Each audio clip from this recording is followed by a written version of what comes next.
আসসালামু আলাইকুম রহমতুল্লাহি ওবরকাতুহু। আজকে আপনাদের জন্য একটা সুখবর।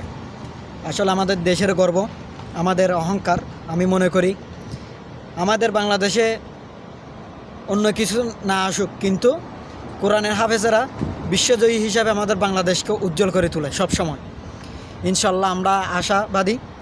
আমাদের আব্দুল্লাহ আল মারুফ এখন বর্তমানে আমাদের সৌদি আরবে একটা বিশ্ব প্রতিযোগিতা চলতেছে কোরআনে হাফেজে মক্কার মধ্যে।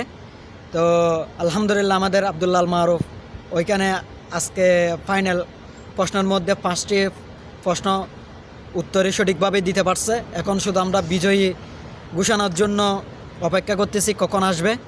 ইনশাল্লাহ সবাই দোয়া করবেন আব্দুল্লাহ আল মারুফের জন্য, সে যেন একজন বিশ্ব হাফেজ হিসাবে একদম পৃথিবীর যতগুলো মুসলিম দেশ কান্ট্রি আছে সবাই যেন দেখতে পারে আমাদের বাংলাদেশি বিশ্বজয়ী হাফেজের মধ্যে 1 নম্বর, এবং সবাই যেন দেখতে পারে।